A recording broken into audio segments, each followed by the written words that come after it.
အသက်ဘယ်လောက်ရှိပြီ80အသက်80အောင်ရှိပြီဟုတ်တယ်တာသမီးမရှိဘူးလားမရှိဘူးအမေကြီးဦးကြီးလောက်ကျွေးနေအမေအိုတော်ထက်လောက်ကျွေးနေရဟိုဟာ100ကျော်ပြီလေဟုတ်တလားဟုတ်တယ်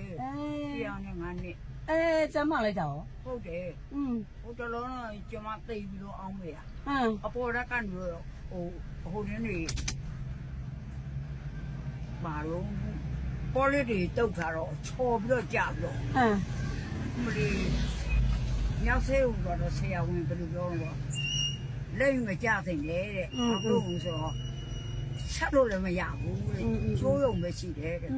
အယိုးအဲ့သွားတာငါအမေတော်ပြန်လှုပ်ကျွေးနေတယ်ဟုတ်ပြီလုံးကျွေးလို့မယောက်ျားလှုပ်ကျွေးတာကျေးဇူးရှိဘူးအဲ့လေမအေးလှုပ်ကျွေးတာကျေးဇူးရှိတယ်ဒါပဲဟုတ်တယ်ယောက်ျားကမေးသမီးမဟုတ်ပေးလိုက်မယ်နော်ဟုတ်ပဲဟုတ်လေးငါဝေးစီလေးကံပြောအာယူပြီးရိုက်တာရသမီးလူလိုက်တာအမေကိုနော်2သိန်းအမေရဟုတ်ကဲ့လူတာ3ပါရှင်တာလူကွယ်ဒီလူတာ3ပါရှင်လူနိုင်ပါစီတားနိုင်ပါလေကွယ်ဒီတော့စုနေပြပါရှင်ကဲကြည်စမ်းအသက်80အဖွားကအသက်105နှစ်အမေကိုလှုပ်ကြွေးနေတာနော်ပြောသွားတဲ့စကားကိုအားလုံးကြားတဲ့အတိုင်းပဲယောက်ျားကိုလှုပ်ကြွေးလို့ကျေးဇူးမရှိဘူးတဲ့အမေကိုလှုပ်ကြွေးမှကျေးဇူးရှိတာတဲ့မှန်တယ်နော်လူရည်လို့ဖြစ်လာပြီဆိုရင်မိဘရဲ့ကျေးဇူးကိုသိပြီးမိဘကိုပြုစုလှုပ်ကြွေးဖို့လိုတယ်မိဘကိုပြုစုလှုပ်ကြွေးမှပဲအဲ့ဒီပြုစုလှုပ်ကြွေးတဲ့သားသမီးကိုသားကောင်းသမီးကောင်းလို့ခေါ်တယ်နော်မိဘကိုပြုစုလှုပ်ကြွေးတဲ့သားသမီးတွေဟာတေလွန်တဲ့အခါမှာလည်းပဲလက်ရွာသူကတိတို့လာရောက်ရတယ်မိဘကိုပြုစုလှုပ်ကြွေးခြင်းမရှိပဲမိဘကိုပြစ်ထားတဲ့သားသမီးတွေကိုသုဒ္ဓနိပတ်ပါဠိတော်ဝတ္တလတုတ်မှာမြတ်စွာဘုရားကယောမာတရံပိတရံဝါဇိနကံကတယောပနံပဟုတံတော်နဗရတိတံစညာဝတ္တလောဣတိယောနရောအကျဉ်သူသည်ဇိနကံအိုမင်းထသောကတယောပနံပစ္စည်းမအရွယ်သို့ရောက်ထသောမာတရံဝါအမေကို၎င်းပိတရံဝါအဖေကို၎င်းပဟုစွမ်းနိုင်သည့်တန်တော်ဖြစ်ပါလျက်နဗရတိမကြွေးမွေးမပြုစုတန်ထိုသူကိုဝတ္တလောဣတိသူယုတ်မှဟု၍ဇင်ညာတိယဤလို့ဟောကြားတော်မူတယ်အတိပ္ပယ်ကအိုမင်းရင်ရော်ပြီးနောက်ဆုံးအရွယ်သို့ရောက်နေတဲ့အဖေနဲ့အမေကိုပြုစုလှုပ်ကြွေးနိုင်တဲ့သူဖြစ်ပါရဲ့နဲ့မပြုစုမလှုပ်ကြွေးပဲပြစ်ထားမယ်ဆိုရင်အဲ့ဒီပုဂ္ဂိုလ်ကိုသူယုတ်မှဟုမှတ်ရမယ်လို့ဆိုလိုခြင်းဖြစ်တယ်။နတ်ပြည်ရောက်တာမရောက်တာအသာထားလူရည်လို့ဖြစ်လာပြီဆိုရင်သူယုတ်မှမဖြစ်ဖို့အတွက်မိဘနှစ်ပါးကိုလှုပ်ကြွေးရမယ်နော်။အခုဒီအဖွားကိုကြည့်လိုက်ပါအသက်80ရောက်တာတောင်မှမိဘကိုလှုပ်ကြွေးနေတော့နော်။အသက်ငယ်ငယ်ရွယ်ရွယ်နဲ့ဒကာဒကမတွေမိဘကိုပို့ပြီးတော့လှုပ်ကြွေးဖို့လိုတယ်။ဒါလေးကိုကြည့်ပြီးတော့ကိုယ့်ရဲ့မိဘနှစ်ပါးတက်ရှိထင်ရှားရှိနေသေးတယ်ဆိုရင်တက်ရှိထင်ရှားရှိနေသေးတဲ့မိဘနှစ်ပါးကိုပြုစုလုပ်ကြွေးကြပါလို့ပြောချင်ပါတယ်နော်စွန့်ပစ်ခံကြရလို့ရုန်းကန်နေရတဲ့အသက်88နှစ်အရွယ်အဖွားအိုမန္တလေးတိုင်းဝမ်းတွင်းမြို့အတွင်းမှာနေထိုင်နေအသက်88နှစ်အရွယ်အဖွားအိုဟာမျက်စိတစ်ဖက်လုံးလုံးမမြင်ရတဲ့ဘဝနဲ့ခက်ခဲစွာရှင်သန်နေရပေမဲ့လည်းသားသမီးတွေကအမေအိုကြီးကိုရက်ဆက်စွာစွန့်ပစ်ထားခဲ့ကြပါတယ်ဒီဗီဒီယိုကိုမြင်တော့ပြောစရာတစ်ခုပေါ်လာပါတယ်မိဘတွေဟာသားသမီးတွေအပေါ်မှာဘာမျှော်လင့်ချက်မှမထားဘူးဆိုပြီးတော့တချို့ကပြောကြပါတယ်အင်္ဂုတ္တရနိကေပင်စကနိပတ်တုမနဝက်ပုဒ္ဒတုတ်မှာမိဘတွေဟာသားသမီးတွေအပေါ်မှာမျှော်လင့်ချက်၅မျိုးထားရှိကြောင်းမြတ်စွာဘုရားဟောကြားထားပါတယ်အဲ့ဒီ၅မျိုးကဘာတွေလဲဆိုရင်ငါတို့သားသမီးတွေကိုငါတို့ပြုစုလုပ်ကြွေးစောင့်ရှောက်ခဲ့တယ်လို့ငါတို့သားသမီးတွေဟာငါတို့ကိုပြန်လည်ပြီးပြုစုလုပ်ကြွေးစောင့်ရှောက်ကြလိမ့်မယ်နှစ်ငါတို့ရဲ့လုပ်ငန်းကိစ္စအဝဝကိုငါတို့သားသမီးတွေဟာဆက်လက်ပြီးဆောင်ရွက်ကြလိမ့်မယ်သုံးငါတို့ပိုင်တဲ့စည်းစိမ်ဥစ္စာတွေကိုငါတို့သားသမီးတွေကဆက်လက်ပြီးထိမ့်သိမ်းစောင့်ရှောက်ကြလိမ့်မယ်လေးငါတို့သေလွန်သွားတဲ့အခါမှာကုသိုလ်ကောင်းမှုပြုပြီးငါတို့သားသမီးတွေဟာငါတို့ကိုအမြတ်တမ်းပေးဝေကြလိမ့်မယ်ငါတို့ရဲ့ဆွေစဉ်မျိုးဆက်တွေကိုငါတို့သားသမီးတွေကဆက်လက်ပြီးထိမ့်သိမ်းစောင့်ရှောက်ကြလိမ့်မယ်ဆိုပြီးမျှော်လင့်ချက်၅မျိုးဖြစ်ပါတယ်အဆိုပါမျှော်လင့်ချက်၅မျိုးထဲမှာငါတို့သားသမီးတွေကိုငါတို့ပြုစုလုပ်ကြွေးစောင့်ရှောက်ခဲ့တယ်လို့ငါတို့သားသမီးတွေကလည်းပဲငါတို့ကိုပြန်လည်ပြီးပြုစုလုပ်ကြွေးစောင့်ရှောက်ကြလိမ့်မယ်ဆိုတဲ့မျှော်လင့်ချက်ကိုကြည်သောအားဖြင့်မိဘတွေဟာသားသမီးတွေအပေါ်မှာမျှော်လင့်ချက်ထားတယ်ဆိုတာထင်ရှားပါတယ်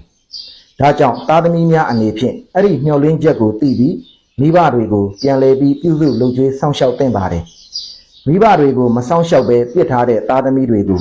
သုတ်တနိပတ်ပါဠိတော်ဝတ္တလတုတ်မှာမြတ်စွာဘုရားကဘလောက်ထိပြောထားသလဲဆိုရင်ယောမာတရံပိတရံဝါဇိနကံကတယောဗနံပဟုတံတော်နဗရတိတန်စင်ညာဝတ္တလောဣတိတဲ့ယောအကျဉ်သူသည်ဇိနကံ80 90အရွယ်လွန်ပြီးကိုယ်တိုင်အမှုလုပ်ငန်းတို့ကိုမပြုလုပ်နိုင်သောကတယောဗနံအိုမင်းသောမာတရံဝါအမိယင်းကို၎င်းပိတရံဝါအဖယင်းကို၎င်းပဟုတံတော်ကျွေးမွေပြုစုနိုင်စွမ်းသူဖြစ်ပါလျက်နဗရတိမကျွေးမွေမပြုစုပဲပြစ်ထားမယ်ဆိုရင်တန်စင်ညာဝတ္တလောဣတိအဲ့ဒီပုဂ္ဂိုလ်ဟာသူယုတ်မှာဖြစ်တယ်လို့ဟောကြားပါတယ်မိဘကိုလုံမကျွေးပဲပြစ်ထားတဲ့သားသမီးတွေကိုသူယုတ်မှာဖြစ်တယ်လို့မြတ်စွာဘုရားကဟောကြားခြင်းဖြစ်ပါတယ်ဘုရားတည်တဲ့ဘုရားတကာကြီးပဲဖြစ်စေကျောင်းဆောက်တဲ့ကျောင်းတကာကြီးပဲဖြစ်စေမိဘနှစ်ပါးတက်ရှိထင်ရှားရှိနေပါလျက်နဲ့ပြုစုလုပ်ကြွေးခြင်းမရှိဘူးဆိုရင်အဲ့ဒီပုဂ္ဂိုလ်ဟာသူယုတ်မှာပဲဖြစ်ပါတယ်ဒါကြောင့်သူယုတ်မှာမဖြစ်အောင်မိဘနှစ်ပါးကိုပြုစုလုပ်ကြွေးစောင့်ရှောက်ကြပါနည်းနည်းပြောမယ်နော်အခုတလော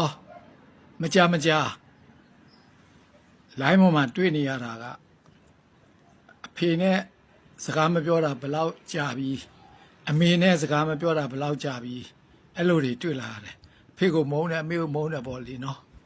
အဲ့လိုမလုပ်ပါနဲ့ကျွန်တော်မှာအဖေလည်းမရှိတော့အမေလည်းမရှိတော့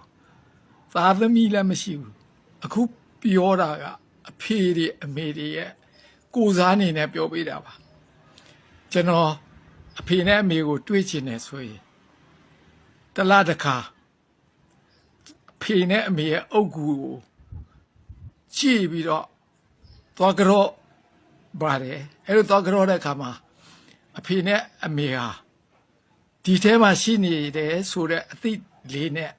နှွေးထွေးမှုကိုယူပြီးတော့အခုလို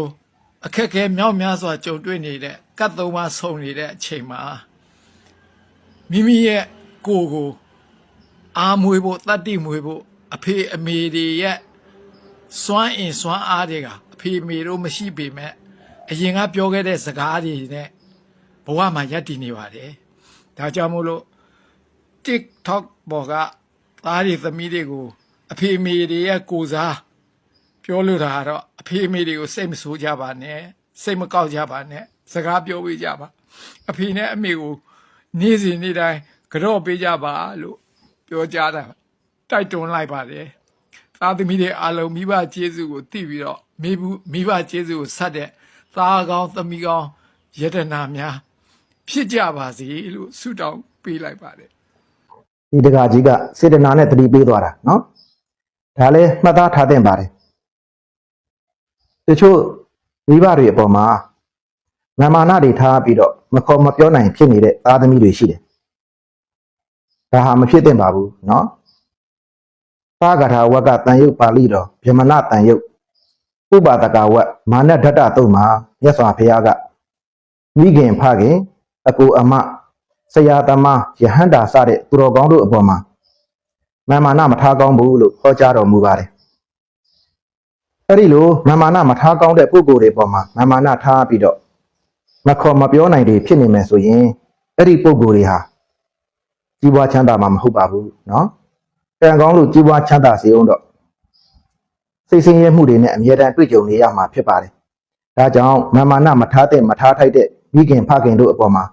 မာနတွေထားပြီးတော့မခေါ်မပြောနိုင်တွေမဖြစ်ကြပါနဲ့လို့တတိပေးလိုက်ပါတယ်เนาะဦးစင်းကဘယ်သူမို့ဗုဒ္ဓတောင်သူ့မိဘကိုပြန်ကတော့သေးတာပဲတဲ့ဒီမှန်လေးဟာဘုန်းကြီးတစ်ပါးကသူ့ရဲ့အမိကိုရှိခိုးနေလို့ယဟန်ဟာမိခင်ကိုမရှိခိုးကောင်းကြောင်းဦးစင်းပြောထားတဲ့ပိုထဲမှာလာမှန်ထားတာပါเนาะဗုဒ္ဓဘာသာဆိုတာပညာနဲ့တိဆောက်တဲ့ဘာသာဖြစ်တဲ့အတွက်အရာရာကိုပညာတရားနဲ့ဝေဖန်စစ်စစ်ပြီးမှမှန်တယ်ဆိုတော့မှပြောတဲ့ကပြောရပါတယ်မမှန်ဘူးဆိုရင်မပြောတဲ့ကမပြောရပါဘူးเนาะပညာတရားနဲ့ဝေဖန်စစ်စစ်မှုမရှိဘဲပြောလိုက်တဲ့စကားဟာအမှန်ဖြစ်ဖို့ထက်အမှားဖြစ်ဖို့ကပိုများပါတယ်အခုလဲကြည့်ပါပညာနဲ့ဝေဖန်စစ်စစ်မှုမရှိဘဲပြောလိုက်တဲ့အတွက်အမှားဖြစ်သွားပါပြီမေတော်မာယာဟာဖရာအလောင်းကိုမွေးဖွားပြီးလို့9ရက်ကြာတဲ့အခါမှာနတ်ရွာဆန်သွားပါတယ်မေတော်မာယာနတ်ရွာဆန်သွားတဲ့အချိန်ဟာဖရာအလောင်းရက်သားနဲ့ကြံခဲ့တဲ့အချိန်ပဲဖြစ်ပါတယ် အဲ့ဒီလိုရသားလေးနဲ့ကြံခဲ့တဲ့ဖရာအလောင်းကိုမိရွေးတော်ဂေါတမီကဆက်လက်ပြီးပြုစုစောင့်ရှောက်ပါတယ်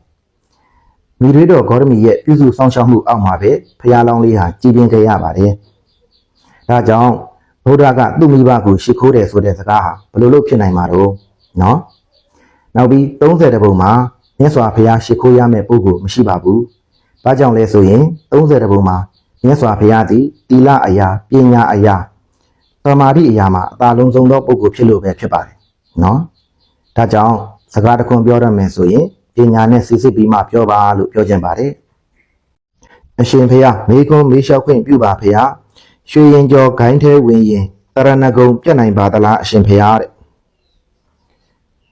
တရဏဂုံပြတ်ခြင်းကတာဝဇ္ဇဗေဒကိုးကွယ်မှုမှား၍အပြစ်ရှိသောပြတ်ခြင်းနဲ့အနာဝဇ္ဇဒုက္ခဝိပါကဗေဒ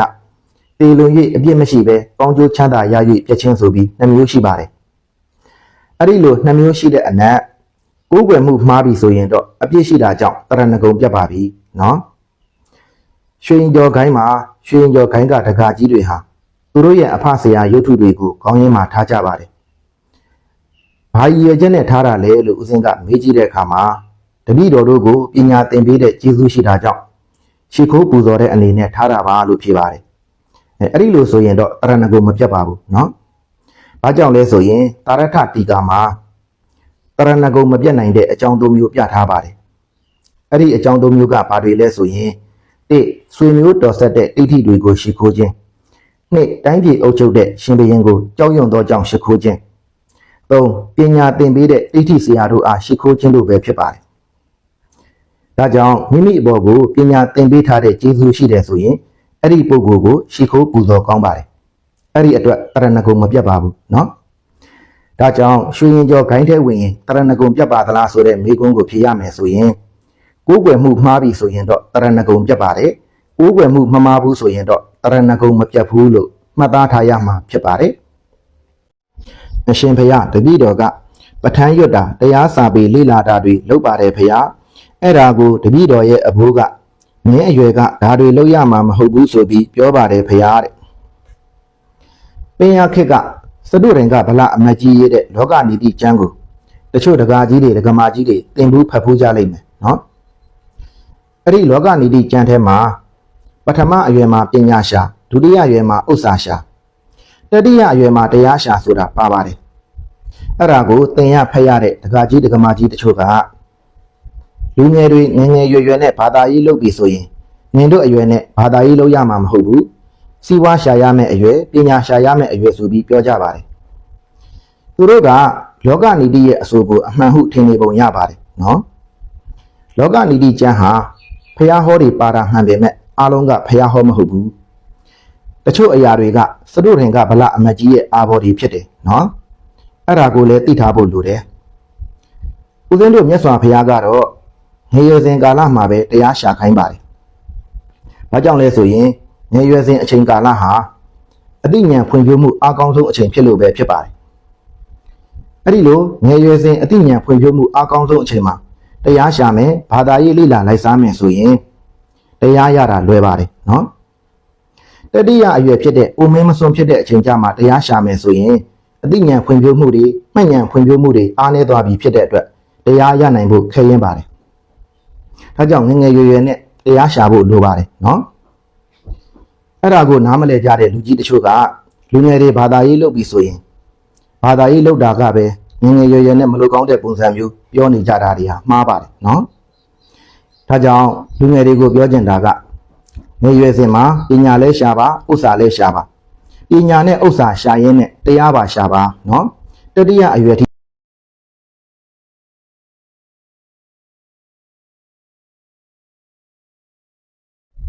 အရှင်ဘုရားကြည်ချင်းကြီး၅ပါးအနတ်မသိ၍ဖြေချပေးပါဘုရားကာလဒီပဒေတကုလမာတုအာယုပရိစေတာတဲ့ကြည်ချင်းကြီး၅ပါးက၁ကာလ